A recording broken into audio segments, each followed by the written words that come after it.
जय यीशु। प्रभु यीशु के अति सामर्थ्यवान नाम पर आप सभी लोगों को फादर अभिवादन करते हैं और बाइबल तीर्थ यात्रा के 298वां दिन की व्याख्या में स्वागत है। प्रवक्ता ग्रंथ के 36वां अध्याय पर मनन करते हैं, साथ साथ यिर्मयाह के 37-38 अध्यायों पर, मरकुस के सुसमाचार के 10वां अध्याय। प्रवक्ता ग्रंथ के 36वां अध्याय एक बहुत सुंदर प्रार्थना हमारे सामने रखते हैं। पुराने विधान की प्रार्थनाओं में ये प्रार्थना एक विशेष स्थान रखते हैं, कारण समस्त संसार के सारे मानव जाति ईश्वर को स्वीकार करे, एकमात्र ईश्वर जो सच्चा ईश्वर है उसके विश्वास में आ जावे। इस तरह प्रार्थना करने वाले अन्य जगह बहुत मुश्किल से हम पुराने विधान में देखते हैं। ये प्रार्थना पढ़ने से और सुनने से हमको लगता है कि ये कुछ नए विधान की प्रार्थना है। सुसमाचारीकरण के लिए इतने सशक्त और एक प्रार्थना शायद ही पुराने विधान में हम देख सकते हैं। व्यक्तिगत रूप से मुझे ये प्रार्थना काफ़ी साल से बहुत ही अच्छा लगता है, कारण इसमें प्रवक्ता ग्रंथकार सबसे पहले घोषणा करते हैं एकमात्र ईश्वर इस्राएल का ईश्वर है, और ये प्रार्थना करते हैं कि आपको समस्त मानव जाति जाने जैसे हमने आपको जाना, आप पे विश्वास कर सका, आपके नाम पे आशीर्वाद स्वीकार करते हैं, उसी तरह समस्त मानव जाति आपको जान सके और आपके द्वारा कृपाएं आशीर्वाद पावे। वचन 4, जिस तरह तूने उनके सामने हम पर अपनी पवित्रता को प्रदर्शित किया, उसी तरह उनमें अपनी महिमा को हमारे सामने प्रदर्शित कर। कितनी सुंदर प्रार्थना। हालेलुया। प्रभु वह तुझे उसी प्रकार जान जाए जिस प्रकार हम जान गए कि तेरे सिवा और कोई ईश्वर नहीं है। एक एक वचन दिल को छूता है। वचन 6, नए चिन्ह प्रकट कर और नए चमत्कार दिखा, क्यों? जिससे लोगों का विश्वास बढ़े। हालेलुया। और विरोधी को मिटा, शत्रु का विनाश कर। प्रभु भक्तों के विरोधी कौन होता है?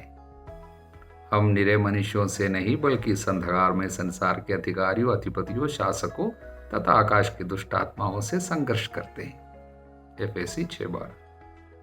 इसलिए विरोधी को मिटा, शत्रु का विनाश कर, विलंब ना कर, और विरोधी शासकों का सिर तोड़ डाल। कौन है शासक? अंधकार की शक्ति, जो कहते हमारे बराबर कोई नहीं, दुष्ट आत्मा है। हालेलुया। प्रभु उस प्रजा पर दया कर जो तेरी कहलाती है। दिल को छूता है ना, तेरी कहलाने वाली प्रजा इज़राइल पर, जिसे तूने अपना पहलौठा माना है। अपने पवित्र नगर, अपने निवास स्थान यरूशलेम पर दया कर। अपने स्तुतिगान से सियोन को भर दे। कलीसिया के बारे में आज अपनी महिमा से अपने मंदिर को, हालेलुया, अपनी पहली कृति का समर्थन कर। कौन है वो? हम, जिनको प्रभु ने अपनाया, कईयों में से अपना समझकर ले लिया। सबसे पहले जिनको प्रभु चुना। हालेलुया। इस तरह देखा जाए तो ये प्रार्थना बहुत ही हृदय स्पर्शी है, दिल को छूता है। हर एक वचन ऐसा है। और नबियों की वाणी प्रमाणित कर, यानी भविष्यवाणियां, जितनी वायदाएं वचन में आपने दी है नबियों के द्वारा, सब कुछ को पूरा कर। अपनी प्रजा पर दया कर और धर्म मार्ग पर ले चल। पृथ्वी भर के सभी लोग ये स्वीकार करें कि तू ही प्रभु और शाश्वत ईश्वर है। इस तरह 1 से 19 तक के इन वचनों को बहुत क्या है, दिलचस्पी से हम पढ़ सकते हैं और इसको याद कर सकते हैं और अपनी प्रार्थना में इस्तेमाल कर सकते हैं। विशेषकर अन्य जातियों के लिए प्रार्थना करते वक्त सभी लोग प्रभु को जाने, मुक्तिदाता को जाने, ये ईश्वर की इच्छा है, पिता की इच्छा है। इसलिए पिता की इच्छा की पूर्ति के लिए जब हम प्रार्थना करेंगे, वचन को इस्तेमाल करते हुए प्रार्थना करेंगे, वो बहुत ही सुंदर एक आध्यात्मिक कार्य है। इसलिए इस अध्याय को ना भूलिए। हालेलुया। आगे उपयुक्त पत्नी के चुनाव के विषय में, जिसको सही पत्नी मिल जाते हैं उनको कितना खुशी होती है और कितना आशीर्वाद उसको मिलते हैं, और जिनको सही पत्नी नहीं मिलते हैं वो उदास भटकता फिरेगा। और इसलिए सही पत्नी की और उपयुक्त पत्नी की चुनाव के विषय में यहाँ पर आगे दी गई है। वास्तव में सही पत्नी उनको मिल जाते हैं जो प्रभु भक्त है, क्योंकि प्रभु ने क्या कहा, सबसे पहला वायदा ईश्वर की, मैं तुम्हारे लिए एक उपयुक्त जीवन साथी दूंगा। देने वाला प्रभु है, इसलिए भरोसा रखेगा और प्रभु जो चुनकर देने वाले हैं उसके लिए प्रार्थना करते रहेंगे और चुनाव के पहले प्रभु की ओर देखेंगे। ऐसे लोग जरूर आशीषित रहेंगे, उपयुक्त जीवन साथी उनको मिल जाएंगे। प्रभु को धन्यवाद। इसमें एक और बात मैं आपको याद दिलाना चाहूँगा, अपने साथियों को चुनने के पहले, यानी शिष्यों को चुनने के पहले पूरी रात प्रभु ने प्रार्थना किया था। लूकस के अध्याय 6 में हम पढ़ते हैं। तो जीवन के बहुत ही महत्वपूर्ण, सबसे महत्वपूर्ण एक फैसला है जीवन साथी को चुनना। उसके पहले कितनी प्रार्थना की जरूरत है। अगर यीशु स्वयं ईश्वर के पुत्र को अपने शिष्यों को चुनने के पहले 12 घंटे प्रार्थना करना पड़ा, तो हम निरे मनुष्यों को जो सांसारिक है, जो इस दुनिया में अनेक चीजों में फंसे रहते हैं, कितनी ज्यादा प्रार्थना की जरूरत है चुनने के पहले। अनेक लोग इस तरह प्रार्थना के बिना चुनते हैं। हालेलुया। इसलिए क्या होते हैं, वो दुख सहना पड़ता है। अक्सर कई रिश्ताएं टूटते हैं, उसके पीछे भी यही कारण है, जो पिता ने रोपा नहीं उखाड़ा जाएगा। जो मेरे साथ नहीं चुनता है, नहीं बटोरता है, वो बिखेरता है। हालेलुया। यिर्मयाह के ग्रंथ के 37 और 38 अध्यायों को समझने की हम कोशिश करेंगे। इसकी पृष्ठभूमि कुछ इस प्रकार है। BC 598 की बात है, ईसा पूर्व 598 की बात है।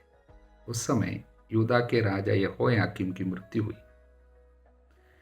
उसकी मृत्यु किस तरह हुई है वचन हमको नहीं बताते हैं, लेकिन बाइबल के कुछ इतिहासकारों के मुताबिक उसकी बहुत बुरी तरीके से मृत्यु हुई है। उसका लाश यरूशलेम के दीवार के ऊपर से बाहर फेंक दिया गया था, ये सब बताया जाता है। कैसे भी हो, यिर्मयाह ने उसके खिलाफ कुछ भविष्यवाणी की थी, जैसे गधे की तरह तुम्हारे साथ व्यवहार किया जाएगा, अच्छा तुम्हारे लाश के साथ भी आदर नहीं किया जाएगा। ये सब यिर्मयाह के मुंह से हम लोग सुन चुके हैं। ऐसा ही उनके साथ हुआ, कई लोगों की मानना है।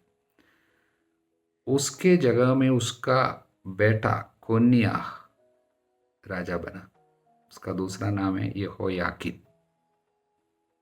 लेकिन एक कोन्याह या यहोयाकीन राजा बनने के 2 महीने के अंदर यूदा के ऊपर बाबुल का आक्रमण हुआ। नबूकदनेस्सर राजा, उसने कोन्याह को बंदी बनाया, यहोयाकीन को, और हजारों यहूदियों के साथ, यरूशलेम निवासियों के साथ निर्वासन में लेकर गया बाबुल की तरफ। और उसके जगह में यूदा में, यरूशलेम में नबूकदनेस्सर ने सिदकिय्याह को राजा बनाया।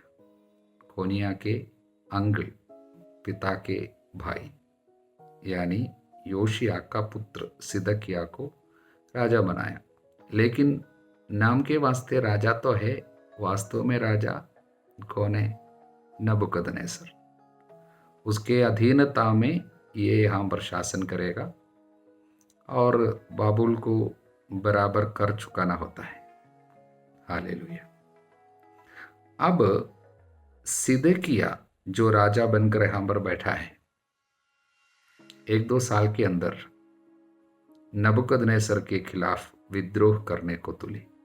उसका कारण सिदकिय्याह के पदाधिकारी, जो यूदा में कई पदाधिकारी थे, उन लोग झूठे नबियों के बात पर विश्वास करते थे। झूठे नबी क्या बोलते थे कि 2 साल के अंदर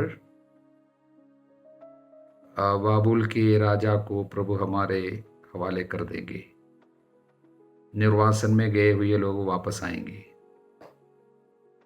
यरूशलेम यूदा पहले की तरह शांति का अनुभव करेंगे। यह सब झूठे नबी लोग बताया करते थे। हम लोग पिछले दिन भी सुने हैं। लेकिन नबी यिर्मयाह बराबर प्रभु की वाणी सुनाते रहे। नबी यिर्मयाह ने कहा, ऐसा नहीं है, बाबुल के राजा जरूर यरूशलेम को सत्यानाश कर देगा, समाप्त कर देगा, सभी यरूशलेम निवासियों को लेकर जाएगा। यह नहीं सोचना अब बाबुल के राजा एक ही बार के लिए गया है, अब आपको कोई बचाएगा। यह नहीं सोचना बाबुल का राजा वापस आएगा और हमको सत्यानाश कर देगा, समाप्त कर देगा। ये बराबर सुनाता रहा यह संदेश। कौन? नबी यिर्मयाह। किंतु पदाधिकारियों ने मिस्र के राजा पर भरोसा रखा, फिरौन आकर हमको बचाएगा। जरूर एक बार फिरौन आया भी था। उस समय उन्होंने जरूर सोचा कि फिरौन आया है और उस समय बाबुल के राजा और उनके कुछ लोगों को, उनके सैनिकों को सब यरूशलेम में रखे थे, उन लोग सब भागे, ये सोचकर कि बाबुल का राज नहीं, फिरौन आ रहे हैं, मिस्र से आ रहे हैं। तब पदाधिकारियों ने सब क्या सोचा, झूठे नबियों ने जो भी भविष्यवाणी की वो सब सच है, हमारी मुक्ति हो जाएगी, गुलामी समाप्त हो जाएगी। इसलिए उन लोगों ने मिलकर राजा पर जोर डाला और राजा ने बाबुल के साथ उनके रिश्ता को समाप्त किया और उनके साथ विद्रोह किया। उसके पहले राजा ने, सिदकिय्याह ने यिर्मयाह के पास कुछ लोगों को भेजा। प्रभु क्या कहता है, आप प्रभु से प्रार्थना कीजिए।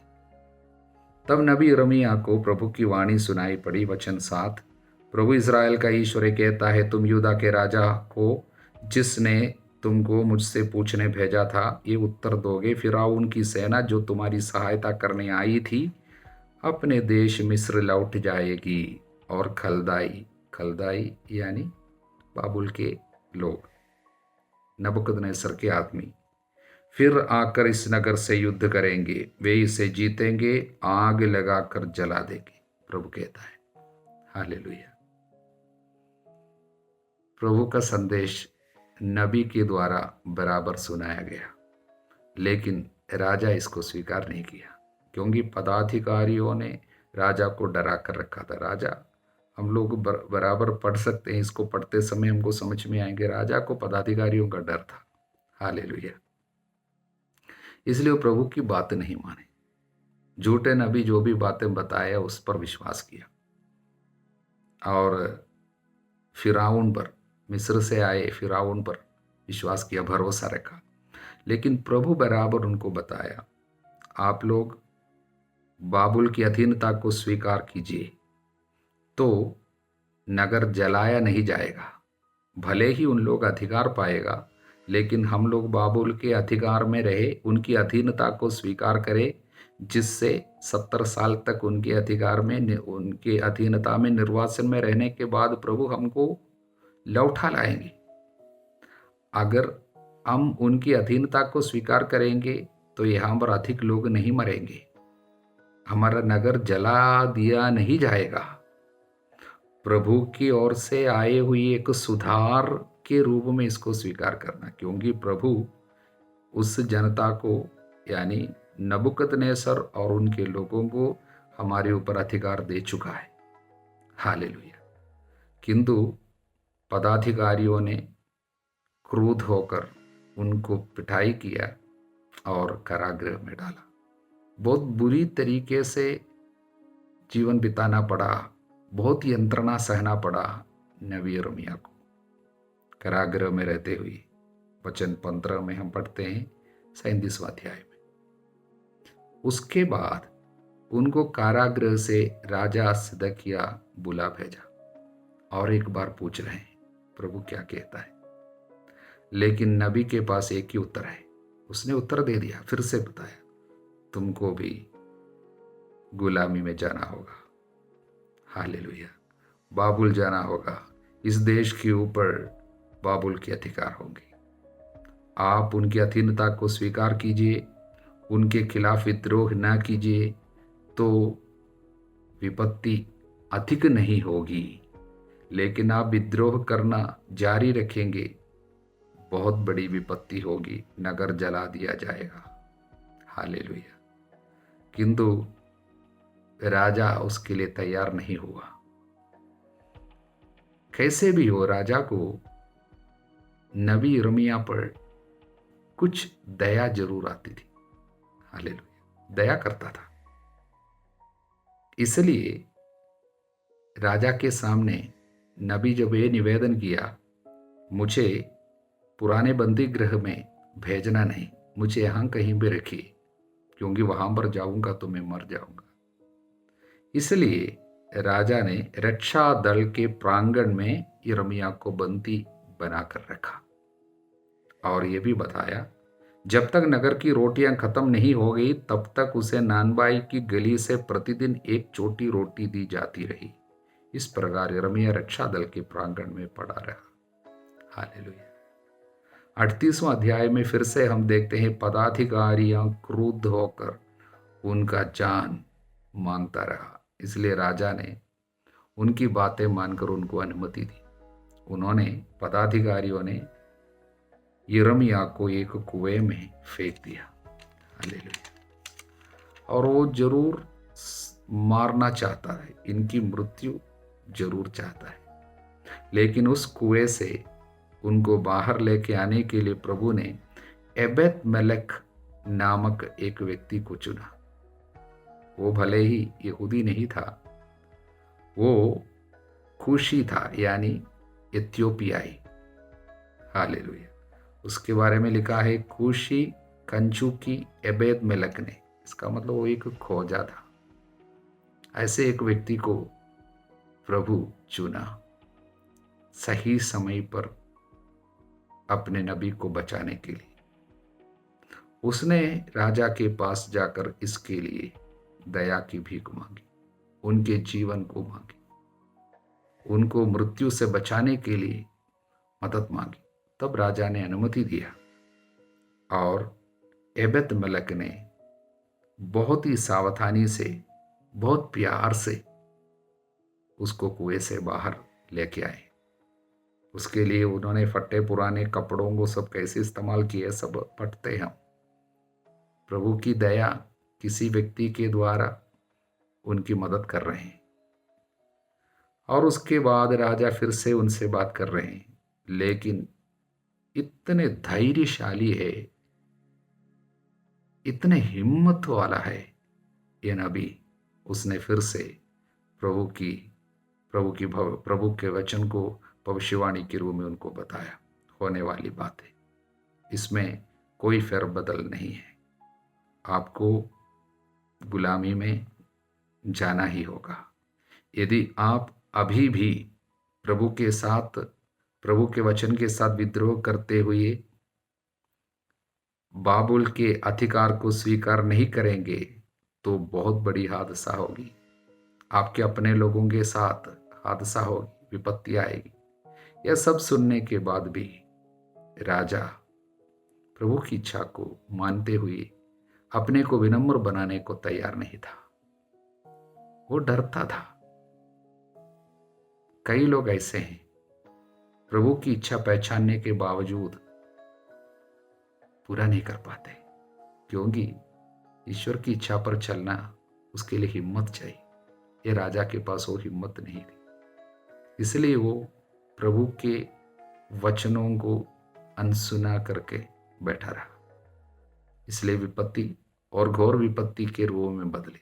विपत्ति तो होने वाली थी, लेकिन वो विपत्ति बढ़ गई। ये हांबर राजा अपने महल लौटे ये सब सुनने के बावजूद, और ये कारागृह में पड़ा रहा। इसमें हम पढ़ते हैं प्रभु के वचन सुनाने के कारण यिर्मयाह के ऊपर एक के बाद आने वाली विपत्ति। कभी एक रोटी छोटी रोटी मिलते हैं, एक दिन में एक छोटी सी रोटी। कुआं में गिरे, वहां मरने वाला था, वहां से प्रभु उठाए, फिर कारागृह में रखे गए। इसलिए 38वां अध्याय के आखिरी वचन, इसके बाद यिर्मयाह रक्षा दल के प्रांगण में उस दिन तक पड़ा रहा जिस दिन यरूशलेम का पतन हुआ। मार्कुस के सुसमाचार के 10वां अध्याय में है हम।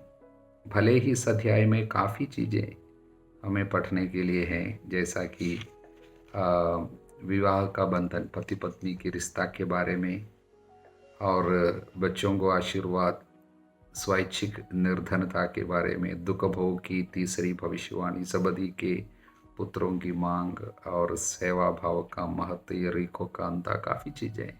बहुत लंबा अध्याय है। किंतु इस अध्याय में जब भी आते हैं, मैं इस धनी युवक को छोड़कर जा नहीं सकता हूँ। हालेलुया। उसके विषय में जब पढ़ते हैं, दिल में दुख भी लगता है, घबराहट भी होती है। कारण कुछ इस प्रकार है, ईसा किसी दिन प्रस्थान कर ही रहे थे, एक व्यक्ति दौड़ता हुआ आया। उसका उत्साह दिखाता है, दौड़ता हुआ है। वो कुछ इतना उत्साही था प्रभु के कुछ बातों में, उनको इतना उत्साह था। वो क्यों दौड़ के आया? वो घुटने टेका और पूछा, देखा, भले गुरु, क्या बोला? भले गुरु, अनंत जीवन प्राप्त करने के लिए मुझे क्या करना चाहिए? वो क्या मांगता है? अनंत जीवन पाने के लिए क्या करना चाहिए? कितना अच्छा सवाल है, कितनी अच्छी बातें मांगता है। हालेलुया। ईसा ने उनसे कहा, मुझे भला क्यों कहते हो? ईश्वर को छोड़कर कोई भला नहीं। क्यों? क्या वो ईश्वर नहीं था? क्यों ऐसा कहा यीशु?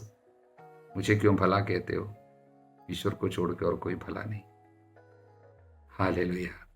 ये बातें लेकर कई लोग बोलते हैं, हाँ, यीशु ईश्वर नहीं था। हालेलुया। कैसे समझ सकते हैं?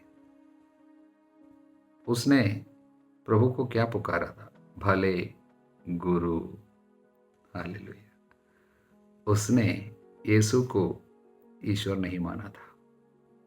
उसने यीशु को गुरुओं में एक भले गुरु कहा, अनेक आचार्यों में एक, अनेक रब्बियों में एक, यानी एक टीचर अच्छी शिक्षा देता है। इसलिए उसको कहा भले गुरु। अनंत जीवन प्राप्त करने के लिए क्या करना चाहिए? अनंत जीवन के मार्ग बताने वाला कोई गुरु है, सोचा, लेकिन अनंत जीवन स्वयं है जो सामने खड़े हैं, उसने नहीं जाना। प्रभु क्या कहता है? मुझे भला क्यों कहते हो? हालेलुया। इसका मतलब, तुम मुझ में क्या देखकर मुझे भला कहा? एक टीचर को, एक गुरु को देखकर भला कहा? ऐसा है तो ये जानना, एक ही भला है, ईश्वर। क्योंकि मुझ में ईश्वर को देखकर भला नहीं कहा, बल्कि एक टीचर को देखकर भला कहा। इसलिए प्रभु कहते हैं, एक ही तो भला है, वो ईश्वर है। मुझे तू भला क्यों कहा? ईश्वर को देखकर या एक टीचर को देखकर? यही है प्रश्न। हालेलुया। और प्रभु उनसे कहा, आज्ञाओं को जानते हो ना? हत्या मत करो, व्यभिचार मत करो, चोरी मत करो, झूठी गवाही मत दो, किसी को मत ठगो, अपने माता पिता का आदर करो। हालेलुया। उसने उत्तर दिया, गुरुवर इन सब का पालन तो मैं अपने बचपन से करता आया हूं। कौन ऐसा कह सकता है? हालेलुया। तो इसका मतलब ये आदमी पे कितना उत्साह था, बचपन से वो सारी आज्ञाओं का पालन करते आया है। वो आनंद जीवन प्राप्त करने का उत्साह रखता है, इसलिए दौड़ते हुए वो आया। चंगाई के लिए नहीं आया, आनंद जीवन के लिए आया। हालेलुया। ईसा ने उसे ध्यान पूर्वक देखा, उनके हृदय में प्रेम उमड़ पड़ा। कैसे नहीं आएगा? क्योंकि एक बैठा ये अनंत जीवन प्राप्त करना चाहता है और बचपन से सारी आज्ञाओं का पालन करता आया है, पुराने विधान की सारी आज्ञाओं का पालन करते आया।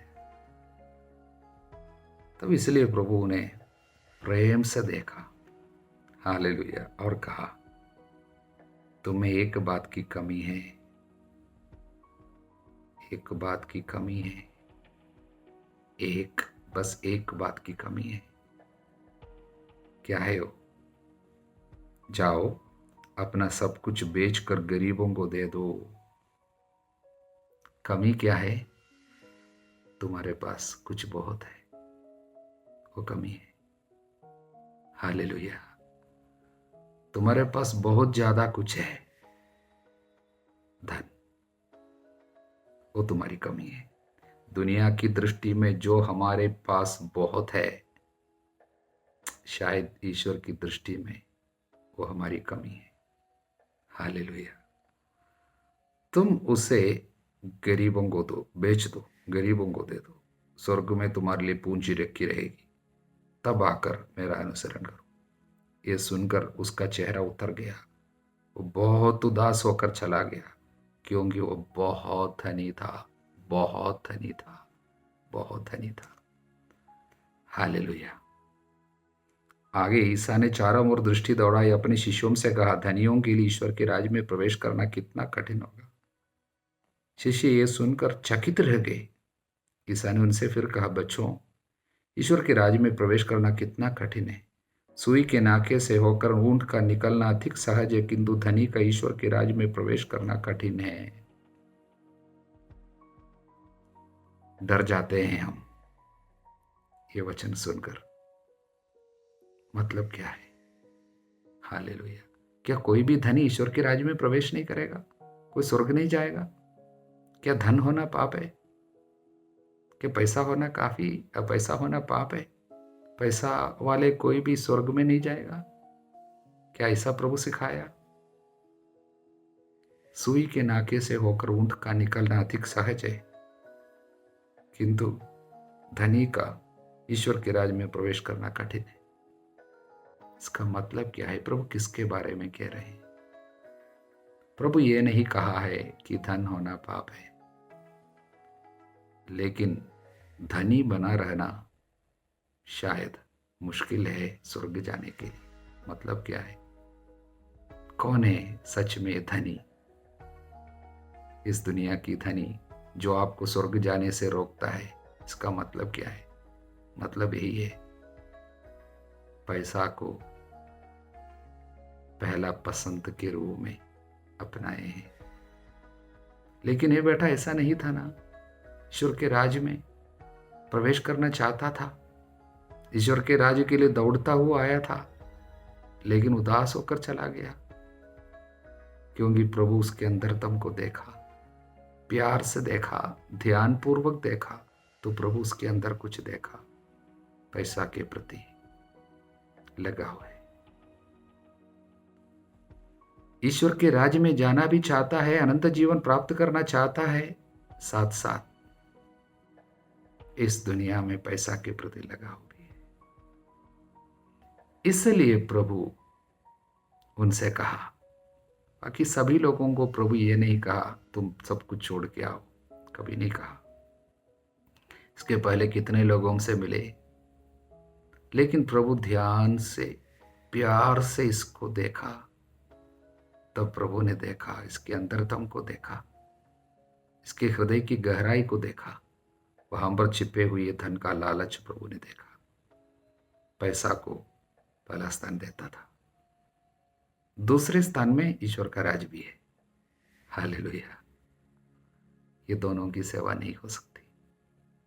पैसा होना पाप नहीं है, लेकिन एक व्यक्ति जब पैसा पे महत्व देता है, पैसा को महत्व देता है, ईश्वर के राज्य में प्रवेश करने से ज्यादा महत्व पैसा को देता है, इसलिए तो वो दुखी होकर चला गया, प्रभु की बात स्वीकार नहीं कर सका।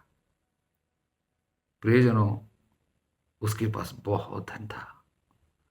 प्रभु उनको एक शिष्य बनाकर संग संग ले चलना चाहा, किंतु वो तैयार नहीं हुआ, कारण प्रभु से ज्यादा धन को वो प्यार करता था। प्रियजनों, एक धनी व्यक्ति वो है जो ओनरशिप प्रभु को सरेंडर नहीं करता है, स्वामित्व प्रभु को नहीं दिया है। अभी भी मेरा, मैं देने के लिए उत्सुकता नहीं है, वो सब धनी है, तो ईश्वर के राज्य में प्रवेश करना उसके लिए मुश्किल है। जब देते हैं किसी को तब अंतरतम में कुछ खींचता है, उदारता नहीं है। जैसा कि प्रभु ने कहा, लेने की अपेक्षा देना अधिक सुखद है। जब तक लेने की अपेक्षा देना अधिक सुखद नहीं होता, तब तक वो धनी है। आप धनी है, जो स्वर्ग के राज्य में प्रवेश करना आपके लिए मुश्किल होगा। लेकिन आपके पास धन है, लेकिन आप जितना धन आता है उतना देना चाहता है। आपके पास जो कुछ है आप उसे अपना नहीं मानता है, बल्कि प्रभु आपके हाथ में इसलिए दिया है उसका उचित उपयोग करे, गरीबों के लिए, प्रभु के कार्य के लिए, प्रभु की सेवा के लिए आप इसे इस्तेमाल करने वाले हो, तो वो धन आपके लिए बाधा नहीं है, बल्कि सहायक है। ईश्वर के राज्य के लिए सहायक है। आप जितना देगा उतना आपके लिए पूंजी बनी रहेगी स्वर्ग में।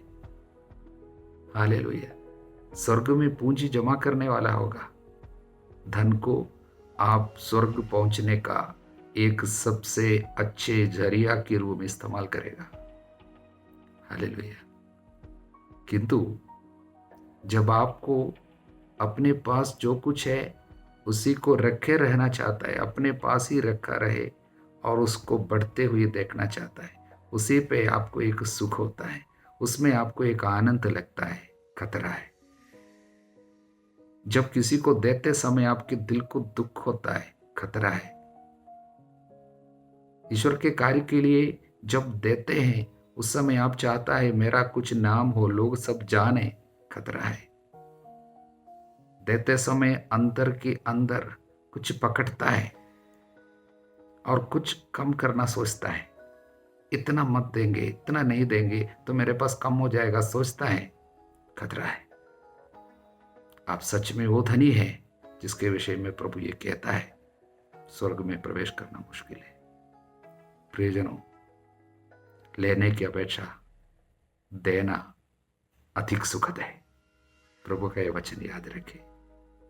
ये बैठा देना नहीं चाहा, वो पाना चाहा, स्वर्ग राज्य भी पाना चाहा, पैसा भी पाता था, धन इकट्ठा करता था, उसी तरह स्वर्ग भी पाना चाहा, लेकिन देने की आदत उस पर नहीं था। ये उसके लिए खतरा बनी। हमारी ये प्रार्थना है आज कि सारे वे लोग जिनके पास पैसा है, दुनिया का पैसा है, वे सब देने में सच्चा आनंद पावे, गरीबों को दे सके, प्रभु की सेवा में दे सके, सुसमाचार के कार्य में वे दे सके। इस तरह वे सब उदार बन जाए और स्वर्ग के राज्य के लिए अधिक पूंजी वे इकट्ठा करने वाले बन जाए। आपके लिए भी मेरी ये प्रार्थना है, प्रभु आप सभी लोगों को उदारता का वरदान दे, स्वर्ग में प्रवेश करने का एक सच्चा आग्रह और उत्साह, न केवल उत्साह बल्कि प्रभु के दिए हुए रास्ते पे चलने वाले भी बने। हमारे प्रभु ईसा मसीह की कृपा, ईश्वर का प्रेम, पवित्र आत्मा का साहचर्य आप सभी लोगों को प्राप्त हो अब सदा सर्वदा अनंत काल। आमीन।